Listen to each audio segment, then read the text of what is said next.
नमस्कार दोस्तों, सभी का स्वागत है आपके अपने YouTube channel PK study goals पे। तो आज के इस वीडियो में मैं 72वीं बीपीएससी के लिए और जितने भी बीपीएससी का और अन्य कॉम्पिटिटिव एग्जाम होता है तो सबके लिए जीके जीएस का लिए काफी ज्यादा इम्पोर्टेंट प्रैक्टिस सेट लेकर आ गई हूँ जो काफी ज्यादा इम्पोर्टेंट है। तो वीडियो को एंड तक बने रहिएगा।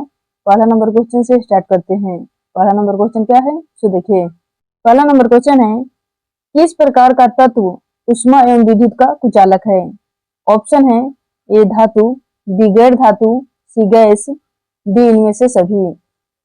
इसका सही जवाब होगा ऑप्शन नंबर बी, गैर धातु। गैर धातु कहते किसको है? तो गैर धातुओं में सामान्यतः मुक्त इलेक्ट्रॉन नहीं होते हैं, इसलिए वे ऊष्मा और विद्युत के खराब चालक होते हैं, जैसे ग्रेफाइट, अपवाद में छोड़कर। नेक्स्ट क्वेश्चन देखिए, 2 नंबर क्वेश्चन है, किसी गैस को द्रव्य में बदलने के लिए कौन सी स्थिति सबसे अनुकूल है? ऑप्शन है ए उच्च दबाव कम तापमान, बी कम दबाव कम तापमान, सी कम दबाव उच्च तापमान और डी है उच्च दबाव उच्च तापमान। इसका सही जवाब है ऑप्शन नंबर ए, उच्च दबाव कम तापमान। किसी द्रव्य को द्रवीकृत करने के लिए अणुओं को दबाव बढ़ाकर एक दूसरे के करीब लाना और तापमान कम करके उसकी धीमी जो गति है उसको करना आवश्यक है। नेक्स्ट क्वेश्चन देखिए, 3 नंबर क्वेश्चन है, प्रति चुंबकीय पदार्थ की चुंबकीय प्रकृति कैसी होती है? ऑप्शन है शून्य, बी ऋणात्मक, सी धनात्मक और डी ए और बी दोनों। इसका सही जवाब है ऑप्शन नंबर बी, ऋणात्मक। प्रतिचुंबकीय पदार्थ जैसे डायमैग्नेटिक सबस्टेंस लगाए गए चुंबकीय क्षेत्र की विपरीत दिशा में दुर्बल चुंबकत्व विकसित करते हैं, इसीलिए उनकी चुंबकीय संवेदनशीलता ऋणात्मक होती है। नेक्स्ट क्वेश्चन देखिए, 4 नंबर क्वेश्चन है, जैव सुरक्षा पर कार्टाजेना प्रोटोकॉल का मुख्य उद्देश्य क्या है? ऑप्शन है ए जैव विविधता के संरक्षण और सतत उपयोग को बढ़ावा देना, बी है आधुनिक जैव प्रौद्योगिकी से उत्पन्न जीवित संशोधित जीवों की गतिविधियों को नियंत्रित करने के लिए, और सी है आर्थिक लाभ के विरुद्ध सार्वजनिक स्वास्थ्य को संतुलित करना, डी है जीवित संशोधित जीवों के सुरक्षित संचालन और उपयोग के लिए नियम और प्रक्रियाएं स्थापित करना। तो इसका सही जवाब होगा ऑप्शन नंबर डी, जीवित संशोधित क्रिया जीवों के सुरक्षित संचालन और उपयोग के लिए नियम और प्रक्रिया स्थापित करना। यही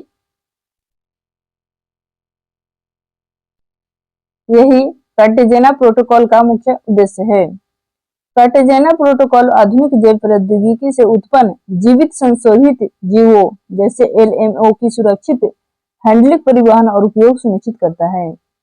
नेक्स्ट क्वेश्चन देखिए, क्वेश्चन नंबर 5 है, निम्नलिखित में से कौन सा पदविन्यास फास्मैन चालकता के क्रम में किया गया है? तो किसका किया गया है? ऑप्शन है ए तांबा, एल्युमिनियम, इस्पात, चांदी, बी है एल्युमिनियम, इस्पात, चांदी, तांबा, सी है तांबा, चांदी, एल्युमिनियम, इस्पात और डी है चांदी, तांबा, एल्युमिनियम, इस्पात। इसका सही जवाब है ऑप्शन नंबर डी, चांदी, तांबा, एल्युमिनियम, इस्पात। चांदी जो कि सबसे अधिक विद्युत चालकता होती है, इसके बाद तांबा, एल्युमिनियम और स्टील का यानी कि इस्पात का स्थान आता है। नेक्स्ट 6 नंबर क्वेश्चन है, पॉलीथीन ग्लाइकॉल का उपयोग किस प्रकार के अपमार्जकों के निर्माण में होता है? ऑप्शन है धनायनित अपमार्जक, बी ऋणायनी अपमार्जक, सी अनआयनिक अपमार्जक और डी है साबुन। इसका सही जवाब है ऑप्शन नंबर सी, अनआयनिक अपमार्जक। पॉलीथीन ग्लाइकोल स्टीयरिक अम्ल के साथ विक्रिया करता है तो अआयनिक अपमार्जक बनाता है, जिससे कोई आयनिक आवेश नहीं होता है। नेक्स्ट क्वेश्चन देखिए, 7 नंबर क्वेश्चन है, अणुओं की गतिज ऊर्जा को का बढ़ता हुआ क्रम क्या है? तो ऑप्शन है ए ठोस द्रव्य गैस, बी गैस द्रव्य ठोस, सी है गैस ठोस द्रव्य और डी है गैस द्रव ठोस। इसका सही जवाब होगा ऑप्शन नंबर ए ठोस द्रव्य और गैस। ठोस में अणु बहुत सघन रूप से बंधित होते हैं और उनकी गति न्यूनतम होती है। द्रवों में गति अधिक होती है और गैस के अणु सबसे अधिक स्वतंत्र रूप से गति करते हैं, जिनमें उच्चतम गतिज ऊर्जा होती है। नेक्स्ट क्वेश्चन 8 नंबर है, नर में शुक्राणु जनन का नियमन रेगुलेशन किसके द्वारा किया जाता है? ऑप्शन है FSH, B androgen, C LH और डी है हाइपोथैलेमस। इसका सही जवाब है option number B androgen. Follicle stimulating hormone जो कि FSH वृषण में स्थित सर्टोली कोशिकाओं पर सीधे कार्य करके शुक्राणु जनन व उत्तेजित और विनियमित करता है। नेक्स्ट क्वेश्चन देखिए 9 नंबर क्वेश्चन है, इन्फ्लुएंजा का विषाणु क्या है? ऑप्शन है ए अर्थोमिक्सो विषाणु, बी रेट्रो विषाणु, सी मोरबिली विषाणु और डी है रेहेब्डो विषाणु। इसका सही जवाब है ऑप्शन नंबर ए अर्थोमिक्सो विषाणु। इन्फ्लुएंजा अर्थोमेक्सोवेरिडो परिवार से संबंधित RNA वायरस के कारण होता है। नेक्स्ट क्वेश्चन देखिए 10 नंबर क्वेश्चन है, वह औषधि जिसका उपयोग अवसाद के नियंत्रण के साथ साथ अति तनाव के नियंत्रण में होता है क्या कहलाती है? ऑप्शन है ए पेनिसिलिन, बी है टेट्रासाइक्लिन और सी है सेल्वर्सन और डी है इक्वेनिल। इसका सही जवाब है option number D Equanil. Equanil एक प्रशांतक दवा है। इसका उपयोग डिस्प्रेशन यानी कि अवसाद और हाई ब्लड प्रेशर अति तनाव को नियंत्रित करने के लिए किया जाता है। नेक्स्ट क्वेश्चन देखिए, नेक्स्ट 11 नंबर क्वेश्चन है, जठर निरोधक पेप्टाइड जिसको शॉर्ट में कहते हैं GIP का कार्य क्या होता है? ऑप्शन है ए जठर स्रावन की गतिशीलता को रोकता है, बी केवल जठर स्रावन रोकना, सी जठर स्रावन की गतिशीलता को सक्रिय करना और डी केवल जठर स्रावन को सक्रिय करना। इसका सही जवाब क्या होगा? तो इसका सही जवाब होगा ऑप्शन नंबर ए जठर स्रावन की गतिशीलता को रोकना। गैस्ट्रिक इनहिबिटरी पेप्टाइड जिसको GIP कहते हैं, ये पेट यानी कि जठर में एसिड के स्राव और उसकी गतिशीलता को धीमा या कम करने का कार्य करता है। नेक्स्ट क्वेश्चन देखिए 12 नंबर क्वेश्चन है, निम्न में से किस ऊतक में पुनरुद्धान की अत्यधिक क्षमता पाई जाती है? ऑप्शन है ए उपकला ऊतक में, बी पेशीय ऊतक में, सी संयोजी ऊतक में और डी तंत्रिका ऊतक में। तो इसका सही जवाब है ऑप्शन नंबर ए उपकला ऊतक में। उपकला ऊतक को इंग्लिश में हम कहते हैं एपिथेलियम टिश्यू। उपकला ऊतक जैसे हमारी त्वचा की बाहरी परत में कोशिकाओं के विभाजन और अंगों की मरम्मत करने की क्षमता सबसे तेज और अधिक होती है। तंत्रिका ऊतक जिसको नर्वस टिश्यू कहते हैं, यह क्षमता सबसे कम होती है। सबसे अधिक क्षमता उपकला ऊतक में होती है और सबसे कम पूछे कि किस ऊतक में पुनरुद्धान की अत्यधिक क्षमता पाई जाती है, तो उपकला ऊतक में, एपिथेलियम टिश्यू में। और ऐसे क्वेश्चन पूछ सकता है कि किस ऊतक में पुनरुद्धान की कम क्षमता पाई जाती है, तो किसमें कम या न्यूनतम पाई जाती है, तो तंत्रिका ऊतक में। नेक्स्ट क्वेश्चन देखिए 13 नंबर क्वेश्चन है, प्रकाश संश्लेषण की क्रिया का अंतिम उत्पाद क्या है? ऑप्शन है hydrocarbon, B carbon dioxide, C oxygen और डी खनिज लवण। इसका सही जवाब है option number C oxygen. Oxygen मुख्य उत्पाद ग्लूकोज और उप उत्पाद ऑक्सीजन होता है। प्रकाश संश्लेषण की प्रक्रिया पौधे कार्बन डाइऑक्साइड और पानी का उपयोग करके ग्लूकोज यानी कि कार्बोहाइड्रेट बनाते हैं और ऑक्सीजन गैस के अंतिम रूप से बाहर मुक्त करते हैं। नेक्स्ट क्वेश्चन देखिए, 14 नंबर क्वेश्चन है, लैंगिक जनन का उत्पाद सामान्यतः उत्पन्न करता है। ऑप्शन है बीजों की लंबी जीवन क्षमता, बी है चिर अस्थायी प्रसुप्तावस्था, सी है नए अनुवांशिक युग्म जिससे विभिन्नताएं आती है और डी है बड़ा जीवभार। इसका सही जवाब है ऑप्शन नंबर सी, नए अनुवांशिक युग्म जिससे विभिन्नताएं आती है। लैंगिक जनन जिसको कहते हैं सेक्सुअल रिप्रोडक्शन, में नर और मादा दोनों के जीन आपस में मिलते हैं जिससे संतानों में नए अनुवांशिक गुण और विभिन्नताएं पैदा होती है। नेक्स्ट क्वेश्चन देखिए, 15 नंबर क्वेश्चन है, ग्रहणी की उपकला द्वारा स्रावित कोलेसिस्टोकाइनिन नामक जठरांत्रिय हार्मोन क्रमशः किन अंगों को उनके स्रावों का विसर्जन करने के लिए सक्रिय करते हैं। ऑप्शन है ए अग्न्याशय और पित्ताशय, बी पित्ताशय और जठर, सी अग्न्याशय और जठर, डी जठर और क्षुद्रांत। क्षुद्रांत कहते हैं छोटी आंत को। तो इसका सही जवाब होगा ऑप्शन नंबर ए अग्न्याशय और पित्ताशय। कोलेसिस्टोकाइनिन जिसको सीसीके कहते हैं, यह हार्मोन पित्ताशय को इंग्लिश में कहते हैं गोल ब्लाडर को पीत रस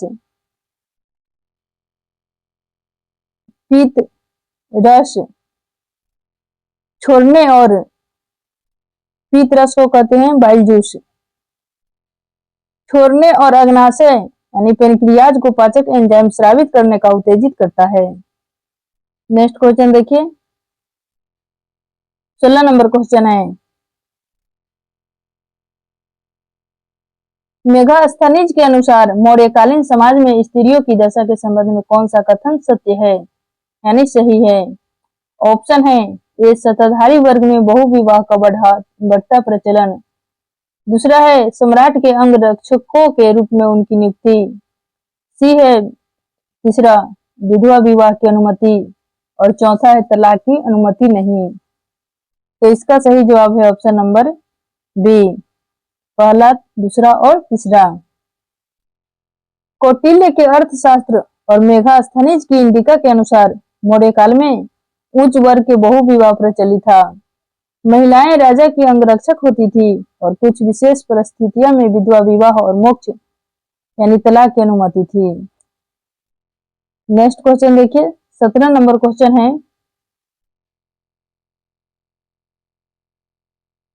दक्षिण भारत में सर्वप्रथम एक विस्तृत साम्राज्य का निर्माण किसने किया। ऑप्शन है ए चोल, बी चालुक्य, सी सातवाहन और डी वाकाटक। इसका सही जवाब है ऑप्शन नंबर ए चोल। चोल दक्षिण भारत और चोल सुदूर दक्षिण में विशाल साम्राज्य के लिए चोल वंश प्रसिद्ध है। नेक्स्ट क्वेश्चन देखिए, 18 नंबर क्वेश्चन है, किस वेद में प्राचीन वैदिक युग की सभ्यता के बारे में सूचना दी गई है। ऑप्शन है A Rigveda, B Samaveda, C Yajurveda और डी अथर्ववेद। इसका सही जवाब है option number A Rigveda.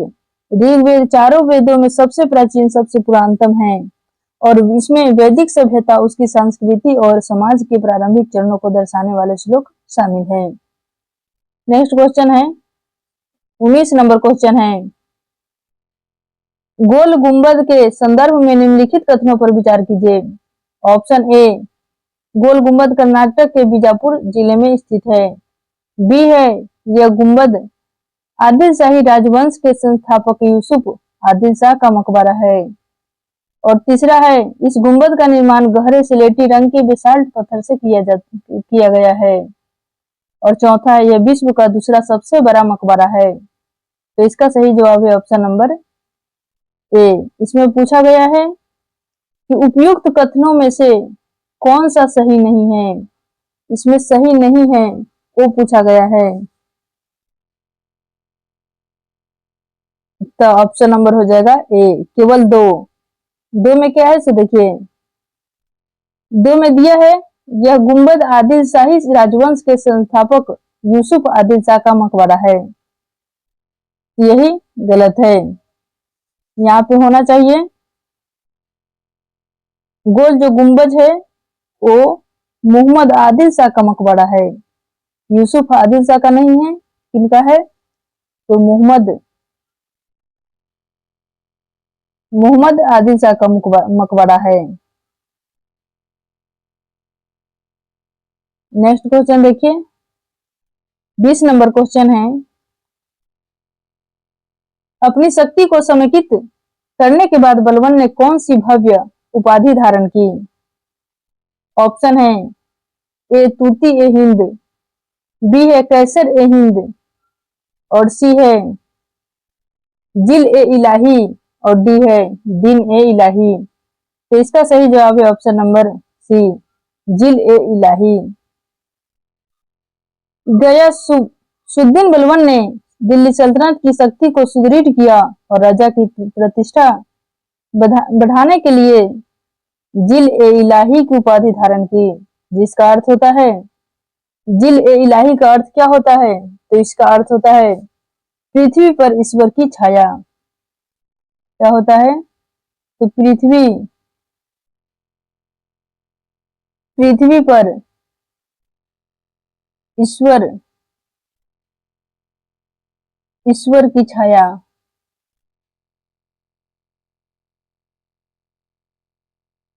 Next 21 number question है, निम्नलिखित में से किस पुस्तकों के द्वारा सिकोन ने लिखा था?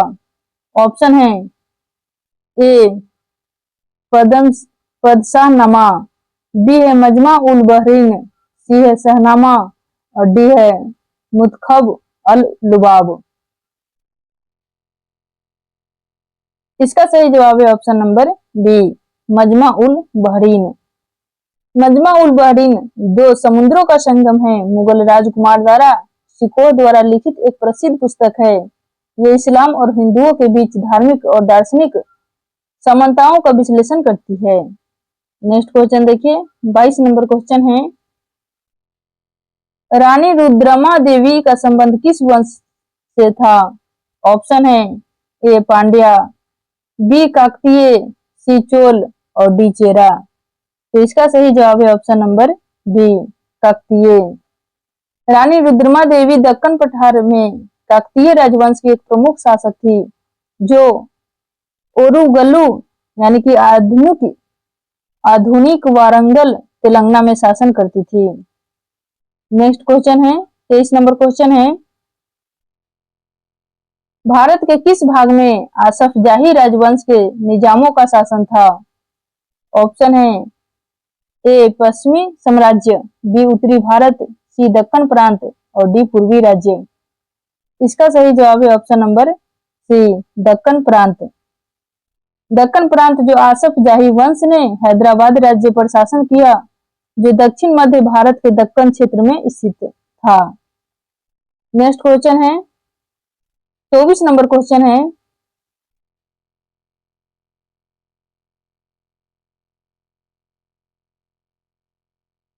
याडाम्बू की संधि के परिणाम के संदर्भ में निम्नलिखित कथनों पर विचार कीजिए। ऑप्शन है याडाम्बू की संधि प्रथम आंग्ल बर्मा युद्ध में बर्मा की पराजय के बाद हुई थी। दूसरा है अंग्रेजों को 10 लाख पाउंड स्टर्लिंग का मुआवजा देने का वादा किया था गया था।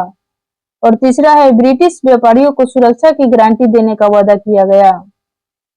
तो इसमें पूछा गया है उपयुक्त में से कौन सा कथन सही है?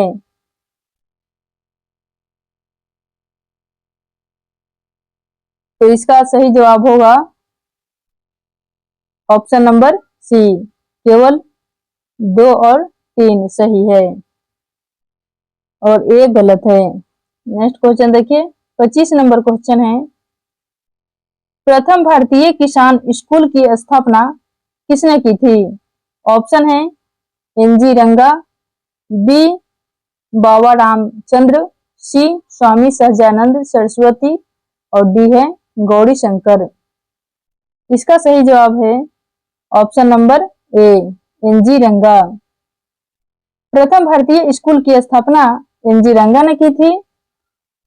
एनजी रंगा ने 1933 में आंध्र प्रदेश के निद्रुबोलू में प्रथम भारतीय किसान स्कूल की स्थापना की थी ताकि किसानों को उनके अधिकारों और कृषि तकनीकों के प्रति शिक्षित किया जा सके। नेक्स्ट क्वेश्चन देखिए, 26 नंबर क्वेश्चन है, बेलोर का सिपाही विद्रोह किस वर्ष हुआ था? ऑप्शन है ए 1802, बी 1803, सी 1804 और डी 1806। तो इसका सही जवाब होगा ऑप्शन नंबर डी 1806। बेलोर की सिपाही विद्रोह 10 जुलाई कब हुआ था? तो 10 जुलाई 1806 को हुआ था। यह ब्रिटिश ईस्ट इंडिया कंपनी के खिलाफ भारतीय सिपाहियों द्वारा किया गया पहला बड़े पैमाने का हिंसक विद्रोह था जो सैन्य पोशाक नियमों और धार्मिक प्रतीकों पर प्रतिबंध के विरोध शुरू हुआ था। नेक्स्ट क्वेश्चन देखिए, 27 नंबर क्वेश्चन है, हंटर कमीशन की रिपोर्ट को किसने पन्ने दर पन्ने निर्लज सरकारी लिपापोती की संज्ञा दी थी? Option A Mahatma Gandhi, B Motilal Nehru, C Rabindranath Tagore और डी जवाहरलाल नेहरू। इसका सही जवाब है option number A Mahatma Gandhi.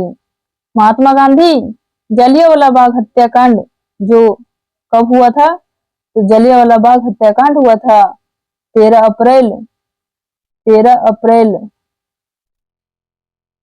1919 ईस्वी को जलियांवाला बाग हत्याकांड हुआ था। इसकी जांच के लिए बने हंटर कमीशन की रिपोर्ट से सीरियस गांधी जी ने यह टिप्पणी की थी। नेक्स्ट क्वेश्चन देखिए, 28 नंबर क्वेश्चन है, शेरशाह ने अपने संपूर्ण साम्राज्य को कितने सरकारों में विभाजित किया था? ऑप्शन है ए 43, बी 45, सी 46 और डी 47। इसका सही जवाब है option number D 47। Shershah Suri ने अपने संपूर्ण साम्राज्य के लिए बेहतर नियंत्रण के लिए 47 किलेबंदी यानी जिलों में विभाजन किया था जो आगे प्रांगणों में विभाजित थे। बंगाल को ठीक किया गया जहां अलग व्यवस्था थी। नेक्स्ट क्वेश्चन है 29 नंबर, निम्न में कौन बिहार के प्रथम लोकायुक्त थे? ऑप्शन है ए वासुदेव सोहोनी, बी है कीर्ति चंद्र साहा और सी है श्याम किशोर शर्मा और डी है रामनंदन प्रसाद। इसका सही जवाब है ऑप्शन नंबर ए वासुदेव सोहोनी। बिहार में लोक अभिनेता संस्थान की स्थापना के बाद श्री वासुदेव सोहनी, जिसको एसवी सोहनी कहते हैं, ये राज्य के पहले लोक अभिनेता थे। नेक्स्ट क्वेश्चन देखिए, 30 नंबर क्वेश्चन है, मुंडा जनजाति की खुदकथी व्यवस्था को ब्रिटिश सरकार द्वारा कब मान्यता प्रदान की गई थी? ऑप्शन है ए 1875, बी 1901, सी 1903 और डी 1905। इसका सही जवाब है ऑप्शन नंबर सी 1903। बिरसा मुंडा के आंदोलन के बाद ब्रिटिश सरकार ने निमुंडों की पारंपरिक सामूहिक खेती की व्यवस्था जिसको घुंटकटी को 1903 में दी और उसके बाद 1908 में छोटा नागपुर काश्तकारी अधिनियम CNT अधिनियम पारित किया गया। नेक्स्ट 31 नंबर क्वेश्चन है, निम्नलिखित उच्चवच आकृतियों पर ध्यान दीजिए। ऑप्शन है ए महादेव पर्वत श्रृंखला, बी मैकाल पर्वत श्रृंखला और तीसरा है छोटा नागपुर पठार और चौथा है खासी की पहाड़ियां। उपयुक्त उच्चवच आकृतियों का पश्चिम से पूर्व की ओर आगे बढ़ते हुए सही क्रम बताइए। यहाँ पर होगा पूर्व, पूर्व की ओर होगा। बढ़ते हुए एक सही क्रम बताइए।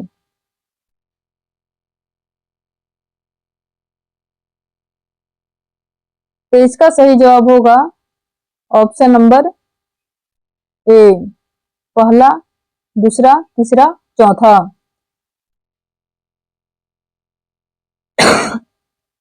भारत के मानचित्र पर पश्चिम से पूरब की ओर बढ़ने पर सबसे पहले मध्य प्रदेश में महादेव पर्वत, फिर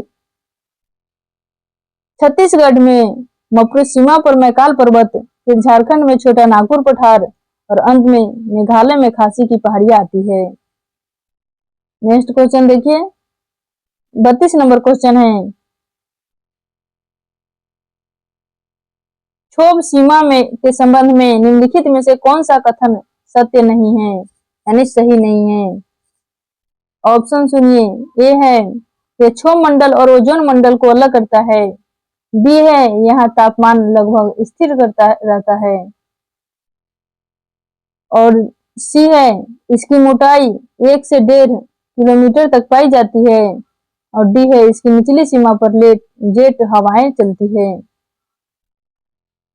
तो इसका सही जवाब है ऑप्शन नंबर ए, ये क्षोभ मंडल के और ओजोन मंडल को अलग करता है। क्षोभ मंडल और समताप मंडल को अलग करती है, न कि ओजोन मंडल को। ओजोन मंडल समताप मंडल के अंदर स्थित होती है, इसीलिए यह गलत है। नेक्स्ट क्वेश्चन देखिए, 32 नंबर क्वेश्चन है, निम्नलिखित द्वीपों को उनके क्षेत्रफल के अनुसार आरोही क्रम में लगाइए।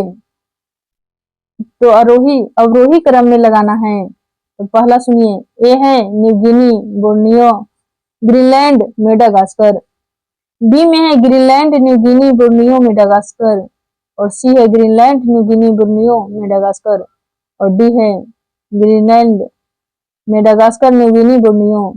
तो इसका सही जवाब है option number C, Greenland, New Guinea, Borneo, Madagascar. यहाँ पर बी भी दे सकते हैं क्योंकि यहाँ पे गलती से दोनों ऑप्शन सेम लिखा गया है। विश्व के सबसे बड़े द्वीपों का क्षेत्रफल के अनुसार आरोही क्रम यानी घटता हुआ क्रम ऐसे ही है, ग्रीनलैंड, न्यू गिनी, बोर्नियो, उसके बाद मेडागास्कर। नेक्स्ट क्वेश्चन देखिए, 34 नंबर क्वेश्चन है, यदि सूर्य और पृथ्वी की बीच की दूरी 1/4 कम हो जाए तो सबसे अधिक संभावनाएं किस बात की होगी। ऑप्शन है, ए पृथ्वी सूर्य से गिर जाएगी, बी सूर्य पृथ्वी जलकर भस्म हो जाएगी, और सी है हमारे वर्ष की अवधि कम हो जाएगी, और डी है हमारे वर्ष की अवधि बढ़ जाएगी। तो इसका सही जवाब है ऑप्शन नंबर सी, हमारे वर्ष की अवधि कम हो जाएगी। केपलर के तृतीय नियम के अनुसार सूर्य की दूरी r घटते पर पृथ्वी का परिक्रमण काल t यानी 1 वर्ष की अवधि कम हो जाएगी, क्योंकि पृथ्वी को अपनी कक्षा में तेजी से घूमना होगा। इसीलिए तृतीय नियम के, केपलर के तृतीय नियम अनुसार कहते हैं टी स्क्वायर समानुपाती आर क्यू। नेक्स्ट क्वेश्चन देखिए, 35 नंबर क्वेश्चन है, 44वें संशोधन के पश्चात राष्ट्रपति को निम्नलिखित परिस्थितियों में राष्ट्रीय आपातकाल घोषित करने का अधिकार प्राप्त है। इसका ऑप्शन है, ये ए युद्ध, आंतरिक गड़बड़ी या सैनिक उपद्रव के समय, बी है युद्ध, बाह्य आक्रमण या आंतरिक अशांति से उत्पन्न परिस्थिति, सी है युद्ध, बाह्य आक्रमण या सशस्त्र विद्रोह से उत्पन्न परिस्थिति, और डी है केवल युद्ध या बाह्य आक्रमण की स्थिति में। तो इसका सही जवाब है ऑप्शन नंबर सी, युद्ध, बाह्य आक्रमण या सशस्त्र विद्रोह से उत्पन्न परिस्थिति। नेक्स्ट क्वेश्चन देखिए, 36 नंबर क्वेश्चन है,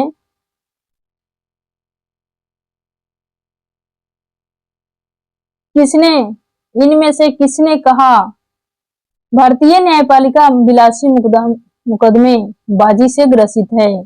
ऑप्शन है A Deepak Mishra, B Ranjan Gogoi, C N V Ramana और डी है पीएन भगवती। तो इसका सही जवाब है option number C N V Ramana. भारत के पूर्व मुख्य न्यायाधीश एन वी रमना ने न्यायपालिका में होने वाला अनावश्यक और खर्चीले मुकदमों पर चिंता व्यक्त करते हुए यह की थी। नेक्स्ट क्वेश्चन देखिए, 37 नंबर क्वेश्चन है, Pakistan and the partition of India पुस्तक के लेखक कौन है? ऑप्शन है डॉक्टर भीमराव अंबेडकर, बी है मोहम्मद अली जिन्ना, सी है मोहम्मद इकबाल और डी है इनमें से कोई नहीं। इसका सही जवाब है ऑप्शन नंबर ए डॉक्टर भीमराव अंबेडकर। डॉक्टर भीमराव अंबेडकर द्वारा लिखी गई ऐतिहासिक पुस्तक पहली बार 1940 के दशक में हुई थी। उन्होंने भारत के विभाजन और पाकिस्तान की मांग के सामाजिक राजनीतिक पहलुओं का गहन विश्लेषण किया है। नेक्स्ट क्वेश्चन देखिए, 38 नंबर क्वेश्चन है, निम्नलिखित में से किस अधिनियम के तहत लॉर्ड कॉर्नवालिस को अपनी काउंसिल के फैसलों को रद्द करने का अधिकार मिला? ए है 1773 रेगुलेटिंग एक्ट, बी है 1786 का एक्ट और सी है 1793 का एक्ट और डी है 1813 का एक्ट। तो इसका सही जवाब होगा ऑप्शन नंबर बी 1786 का एक्ट। 1786 के विशेष अधिनियम द्वारा लॉर्ड कॉर्नवालिस को गवर्नर जनरल और कमांड इन चीफ दोनों की शक्तियां दी गई और विशेष परिस्थितियों में अपनी काउंसिल यानी परिषद के निर्णयों को ओवरराइड रद्द करने का अधिकार भी दिया गया। नेक्स्ट क्वेश्चन है, 39 नंबर क्वेश्चन है, सर्वोच्च न्यायालय में निजता के अधिकार को अनुच्छेद आर्टिकल 21 में वर्णित जीवन के अधिकार मौलिक अधिकार का भाग माना है। इस मुद्दे पर निर्णय देने वाली संवैधानिक पीठ के अध्यक्ष कौन थे? Option A justice M Lodha, B है एस एच कपाड़िया, सी है जे एस खेहर और डी है पी सदाशिवम। इसका सही जवाब है option number C J S Khehar. J S Khehar इसका पूरा नाम है जस्टिस जे एस खेहर। वर्ष 2017 को ऐतिहासिक जिसको पुट्टास्वामी मामले में सुप्रीम कोर्ट की 9 न्यायाधीशों की संविधान पीठ के निजता के अधिकार को मौलिक अधिकार घोषित किया था। इस पीठ की अध्यक्षता तत्कालीन मुख्य न्यायाधीश जस्टिस जे एस खेहर ने की थी। नेक्स्ट क्वेश्चन देखिए, 40 नंबर क्वेश्चन है, उच्चतम न्यायालय के न्यायाधीशों की संख्या की वृद्धि करने की शक्ति किसके पास है? ऑप्शन है ए प्रधानमंत्री, बी राष्ट्रपति, सी संसद और डी विधि मंत्रालय। तो इसका सही जवाब है ऑप्शन नंबर सी संसद। भारतीय संविधान के आर्टिकल 241 के 1 के अनुसार उच्चतम न्यायालय सुप्रीम कोर्ट के न्यायाधीशों की संख्या में वृद्धि का अधिकार केवल भारत की संसद को कानून बनाकर प्राप्त है। नेक्स्ट 41 नंबर क्वेश्चन है, निम्न में से कौन हिंदुस्तानी क्लासिकल म्यूजिक नहीं है? ऑप्शन है A Dhrupad, B Thumri, C ghazal और डी आलापना। इसका सही जवाब है option number D alapana. Dhrupad, Thumri और गजल हिंदुस्तानी शास्त्रीय या उप शास्त्रीय संगीत की विधाएं या शैली है, जबकि आलापना मुख्य रूप से कर्नाटक संगीत में राग के विस्तार की एक विधा है। नेक्स्ट 42 नंबर क्वेश्चन है, माथुरी लोक नृत्य किस राज्य में प्रचलित है? ऑप्शन है मिजोरम, बी गोवा, सी तेलंगाना और डी झारखंड। तो इसका सही जवाब है ऑप्शन नंबर सी तेलंगाना। माधुरी लोक नृत्य मुख्य रूप से तेलंगाना के आदिलाबाद जिले की जनजातियों द्वारा विशेष रूप से श्रावण मास यानी कि सावन महीना के त्योहार के दौरान किया जाने वाला एक पारंपरिक है। नेक्स्ट क्वेश्चन है 43 नंबर, भारत में नैनो मिशन की शुरुआत कब की गई? ऑप्शन है ए 2004 ईस्वी, बी 2005 ईस्वी, सी 2006 ईस्वी और डी 2007 ईस्वी। तो इसका सही जवाब है ऑप्शन नंबर बी 2007 ईस्वी। भारत सरकार के विज्ञान एवं प्रौद्योगिकी विभाग द्वारा देशों में नैनो तकनीक के क्षेत्र में बुनियादी ढांचे और विकास को बढ़ावा देने के लिए मई 2007 ईस्वी में राष्ट्रीय नैनो मिशन की शुरुआत की गई थी। नेक्स्ट क्वेश्चन है 44 नंबर क्वेश्चन है, हेमकुंड साहिबा गुरुद्वारा किस राज्य में स्थित है? ऑप्शन है ए हिमाचल प्रदेश, बी बिहार, सी उत्तराखंड और डी पंजाब। तो इसका सही जवाब है ऑप्शन नंबर सी उत्तराखंड। प्रसिद्ध सिख तीर्थ स्थल श्री हेमकुंड साहिब गुरुद्वारा उत्तराखंड राज्य के चमोली जिले में हिमालय की चोटियों के बीच स्थित है। नेक्स्ट 45 नंबर क्वेश्चन है, अंतरराष्ट्रीय प्रकाश दिवस कब मनाया जाता है? ऑप्शन है ए 10 अप्रैल, बी 16 मई और सी 1 जून और डी 22 जून। तो इसका सही जवाब है ऑप्शन नंबर बी 16 मई को भौतिक विज्ञानी और इंजीनियर थियोडोर मैनमन द्वारा 1960 में लेजर के पहले सफल संचालन की वर्षगांठ के उपलक्ष्य में हर साल 16 मई को यूनेस्को द्वारा यह दिवस मनाया जाता है। नेक्स्ट 46 नंबर क्वेश्चन है, माइक्रोसॉफ्ट एक्सेल में वर्कबुक निम्न में से किसका एक संग्रह होता है? ऑप्शन है ए चार्ट्स, बी चार्ट्स एवं वर्कशीट और सी है वर्कशीट्स और डी है कोई नहीं। तो इसका सही जवाब है ऑप्शन नंबर बी चार्ट्स एवं वर्कशीट्स। एमएस एक्सेल में एक वर्कबुक कई वर्कशीट्स उसमें शामिल चार्ट्स का एक संग्रह या फाइल होती है जिसको चार्ट्स एवं वर्कशीट्स में सबसे उपयुक्त रखा जाता है। नेक्स्ट क्वेश्चन है 47 नंबर, सार्वजनिक ऋण पर प्राप्त ब्याज किसका भाग है? ऑप्शन है ए उद्यमियों द्वारा अंतरण भुगतान, बी है सरकार द्वारा अंतरण भुगतान, सी है राष्ट्रीय आय और डी है परिवारों द्वारा ब्याज भुगतान। तो इसका सही जवाब है ऑप्शन नंबर बी सरकार द्वारा अंतरण भुगतान। सरकार द्वारा अंतरण भुगतान यह राष्ट्रीय आय के विश्लेषण चक्र का हिस्सा बनता है। इसे सरकार की तरफ से राष्ट्रीय ऋण पर ब्याज के रूप में अंतरण भुगतान माना जाता है। नेक्स्ट क्वेश्चन 48 नंबर क्वेश्चन है, मौंग की 1 रुपया कम करने वाला प्रस्ताव क्या कहलाता है? ऑप्शन है ए प्रतीक कटौती, बी नित्य व्ययिता कटौती, सी है नीति कटौती और डी है प्रशासनिक कटौती। तो इसका सही जवाब है ऑप्शन नंबर ए प्रतीक कटौती। भारतीय बजट प्रक्रिया में 3 प्रकार के कटौती प्रस्ताव होते हैं। एक नीति कटौती प्रस्ताव होते हैं जिसको पॉलिसी कट कहते हैं, मांग की राशि को घटाकर 1 रुपया करता है, और दूसरा है नीति व्ययिता कटौती, इसको इकोनॉमी कट कहते हैं। ये मांग की राशि में से एक निर्दिष्ट राशि कम करता है। और तीसरा है प्रतीक कटौती, इसको टोकन कट कहते हैं। मांग की राशि में से 100 रुपये कम करना यह किसी विशेष शिकायत को व्यक्त करने के लिए होता है, इसीलिए इसका सही जवाब है ऑप्शन नंबर ए प्रतीक कटौती। नेक्स्ट क्वेश्चन है 49 नंबर, निम्न में से कौन सा चट्टान में यांत्रिक अपक्ष का परिणाम नहीं है? ऑप्शन है ए चट्टानों को छोटे एवं महीन कणों तथा बंजरी के रूप में विखंडन, बी है चट्टानों की परतों का उखाड़ना और सी है चट्टानों का महीन कणों में विखंडन होकर नीचे गिरना और डी है चट्टानों को बड़े बड़े टुकड़ों से होकर नीचे गिरना। तो इसका सही जवाब है ऑप्शन नंबर सी चट्टानों को महीन कणों में विखंडन होकर नीचे गिरना। यांत्रिक भौतिक अपक्षय में चट्टानें बिना किसी रासायनिक बदलाव में टूटती है, जैसे तापमान के कारण परतों का उखड़ना या बड़े टुकड़ों को टूटना।